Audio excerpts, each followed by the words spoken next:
Rolling Thunder Publishing, Inc. presents Lincoln, Finding His Mark by P.J. Fiala. Narrated by Rose Dioro and Troy Duran at Brickshop Audio, Inc.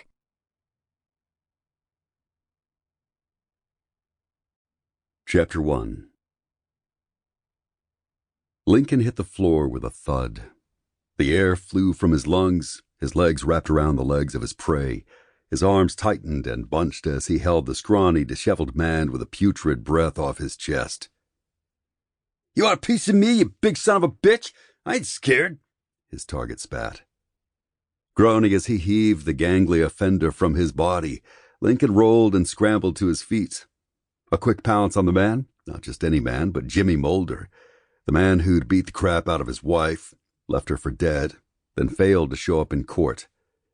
Jimmy yelled as all the breath he had in him whooshed from his lungs. The smell of stale beer and cigarettes, body odor and bad breath, the worst of all smells, flew into Lincoln's face with that yell. It was damned near enough to make Lincoln let go, but not quite.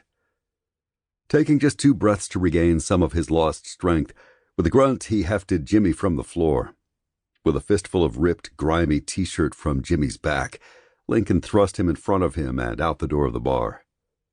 His face may have opened the door for him, but Lincoln didn't care right now. The filthy piece of shit hit him in the back of the head with a pool stick, and that girl-fighting bullshit didn't sit well. Ramming the front of Jimmy's body against his pickup truck, Lincoln held both of his dirty hands together in one of his big fists while he pulled the zip tie from his back pocket with the other hand. Binding him tightly, he lay his forearm across Jimmy's shoulders as he dialed the local PD. Abe, his German shepherd, barked from the back seat, his face pressed against the window.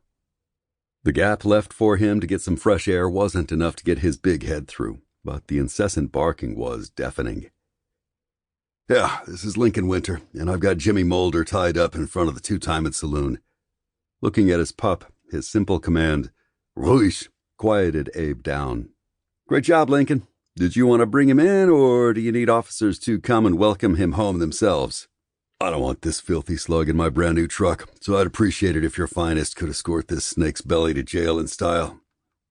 Ending the call, and possibly adding a little extra pressure to his mark forced up against the truck, if the groan and mumbling from the lips pressed into his shiny new ram were an indicator. Hopefully the cops wouldn't be long in getting here, and he could run his new baby through the car wash to get Jimmy's filth off it. He'd hate for the paint to peel. Sirens in the distance had him hopeful, but the small crowd now gathered at the front. Sample complete. Ready to continue?